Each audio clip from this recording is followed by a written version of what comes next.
Mesdames et messieurs, bonjour, bienvenue dans votre journal. Voici les titres de l'actualité. Le prix de la bière augmente, nous avons été chez une commerçante pour chiffrer cet impact. Et nous recevrons Yvan Roch, le président de la Fédération Horeca, qui nous parlera de la problématique de servir ou non de l'eau du robinet gratuitement dans les restaurants. Et nous évoquerons également les souches TVA qui font de plus en plus polémique. Alors on a annoncé une augmentation du prix de la bière. Concrètement, ça va changer quoi pour vos établissements ? 10 centimes en plus, comme d'habitude, une fois par an. Donc ça ne change pas grand-chose. C'est les clients à chaque fois qui en subissent les aléas et nous aussi parce que les clients respectent forcément. Mais on n'y peut rien. C'est difficile d'être cafetier actuellement ? Je crois, oui. Beaucoup de charges, beaucoup de pression de partout, plus de cigarettes, bon ça éventuellement ça peut aller. Ici il y a un fumoir, donc là on équilibre, mais dans beaucoup d'établissements, beaucoup de gens qui partent, qui ne veulent pas rester parce qu'ils veulent fumer une cigarette et qu'il fait froid. En été c'est différent, mais en hiver, je pense que pour beaucoup d'établissements, ça peut poser beaucoup de problèmes. Et ici, en plus, comme c'est un café d'étudiants, la nuit, plus de problèmes nocturnes, plus de bruit, parce que les gens veulent sortir, sauf en hiver, comme d'habitude, parce qu'il y a un fumoir. Ouais. D'accord. Est-ce que les gens comprennent pourquoi le prix de la bière augmente? Est-ce qu'ils vous posent des questions? Comment est-ce qu'ils sont réceptifs à ça? D'abord, c'est pas nous qui informons, c'est déjà les journaux. Donc, je suppose que dans la DH, comme d'habitude, tout est marqué en grand, parce que le pétrole augmente, parce que l'électricité augmente, parce que je ne sais pas moi.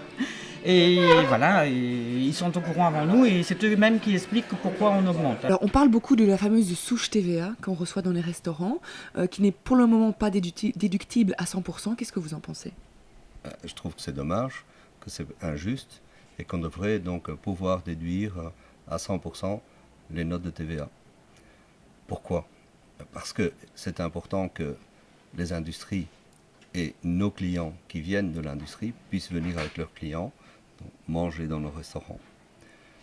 Dans le cas contraire, il se forment des restaurants d'entreprise où il y a une déviation de cette clientèle vers l'entreprise et les négociations, on va dire, dans les restaurants se font donc en entreprise.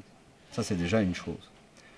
Deuxièmement, quand on vient manger dans nos restaurants, les sociétés payent la TVA. Donc je ne comprends pas pourquoi elle ne peut pas être entièrement déductible.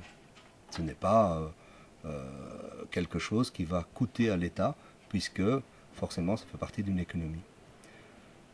Alors pour le moment, l'administration est assez pointilleuse pour l'acceptation des souches TVA, même si elles ne sont pas à 100%. On voit que vraiment on cherche de l'argent un peu partout. Mais non seulement on cherche de l'argent un peu partout, mais on peut aussi dire qu'il y a un manque de politique. Donc il faut qu'il y ait une politique claire. Et ici, on voit que cette politique n'existe pas. Donc ce n'est pas l'administration qui doit faire de la politique, c'est le politique qui doit évidemment donner les directives à l'administration pour que lui puisse faire son travail. Donc ici, on voit qu'il n'y a pas, cette politique n'existe pas. Donc une société qui vient manger dans nos restaurants et puis il y a une souche de TVA, je ne vois pas pourquoi et comment on peut la rejeter. Donc elle devrait être évidemment acceptée, sauf s'il y a abus, sauf s'il y a quelque chose de ce genre-là. Mais sinon, un chef d'entreprise ou un commercial, ou peu importe, quelqu'un qui travaille dans l'entreprise, qui va manger avec une personne, je ne vois pas pourquoi cette souche de TVA va être rejetée par l'administration fiscale. Alors justement, pour éviter les abus, l'administration pose beaucoup de questions avec qui avez-vous été mangé, quand, etc. C'est aussi une manière finalement de vérifier s'il n'y a pas abus. C'est difficile de faire autrement. Mais à ce moment-là, pourquoi elle ne fait pas les mêmes choses sur les ampoules? Pourquoi elle ne fait pas les mêmes choses sur les bureaux? Pourquoi elle ne fait pas les mêmes choses sur ceci ou sur cela? Donc ici, c'est une économie comme une autre. Donc elle ne doit pas avoir non plus d'un côté de l'administration un abus. On a donné une souche de TVA, il y a une personne qui a été mangée, donc pour une raison ou une autre, et c'est évidemment à la société à accepter ou à refuser. Donc c'est frais, c'est pas à l'administration, c'est à la société, c'est éventuellement au conseil d'administration ou aux responsables de cette personne à dire il y a un abus ou il n'y a pas d'abus. Alors dans la restauration, toujours un autre problème, qui n'est pas vraiment un problème, on parle beaucoup de l'eau potable, qui devrait être servie à table. Qu'est-ce que vous en pensez, vous? Ben, c'est mieux de servir de l'eau potable que de l'eau non potable. Mais ceci dit, on parle de l'eau du robinet. Et donc l'eau du robinet, bien sûr, a un coût qui est moindre donc à l'achat que l'eau de source. Donc, mais de l'eau de source, on la paye entre 30 et 50 centimes. On la vend entre 2,5 € et 5 € dans certains restaurants. Donc le coût est pratiquement le même. Je sers de l'eau du robinet ou de l'eau de source, mais il y a un serveur qui doit aller l'amener à la table, il y a un verre, etc. Et il y a le service. Donc il y a un coût. Après, l'eau du robinet doit passer par une machine pour enlever le chlore et donc être filtrée pour avoir un autre goût. Il y a d'abord le coût de la machine, donc acheter ou louer la machine, et puis il y a l'entretien de la machine. Et puis il y a la garafe d'eau qu'il faut la reprendre, il faut aussi la nettoyer, la désinfecter. Donc il y a un travail et il y a un coût. Donc pour moi, l'eau du robinet ou l'eau de source, évidemment qu'il faut la payer. La seule différence, c'est que le client, c'est lui qui doit décider s'il va prendre de l'eau du robinet. Et la seule raison pour moi valable, c'est l'empreinte écologique. Le transport de l'eau du robinet est évidemment beaucoup moins polluante que l'eau de source. Je parle polluante dans le transport, bien sûr. Donc l'empreinte écologique est moindre dans l'eau du robinet. Et la conscience du consommateur, c'est de dire je prends de l'eau du robinet, je la paye, mais pour des raisons et uniquement d'empreinte écologique. Alors, on ne veut pas spécialement offrir de l'eau du robinet dans les restaurants, et pourtant on offre du pain. Quelle différence? Oui, voilà. Et on offre du pain. Pourquoi? Parce que tout simplement, il y a un temps d'attente entre la commande et le repas. Et donc, ça veut dire que on a commencé à donner du pain et puis du beurre, etc.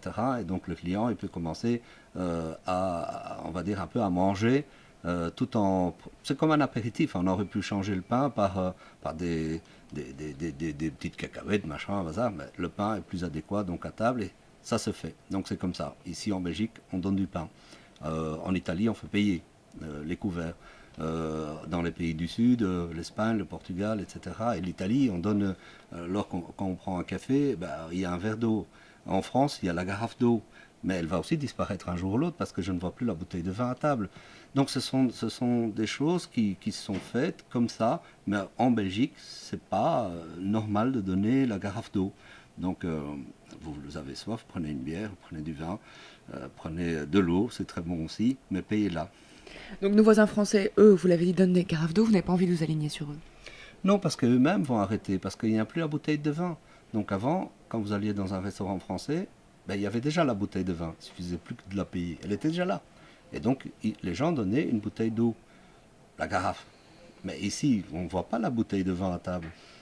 Donc ça veut dire que ce n'est pas dans les mœurs de donner de l'eau. C'est quelque chose aujourd'hui qu'on a envie de faire rentrer dans les mœurs, et que les restaurants offrent la bouteille, de la carafe d'eau. Mais moi je dis, il ne faut pas le faire. Il faut expliquer aux consommateurs ce que je viens de dire, c'est qu'il y a une différence bien sûr de prix entre de l'eau de source et de l'eau du robinet, mais c'est très minime. Donc c'est pas l'eau en elle-même qui coûte cher, c'est le service, c'est le travail. Et nous sommes une société de service. Donc que ce soit de l'eau du robinet ou de l'eau de source, il y a un travail qui a été accompli, et donc ça veut dire que je ne veux pas que cette garafe vienne sur la table gratuitement. Ça donne un préjudice aux restaurateurs.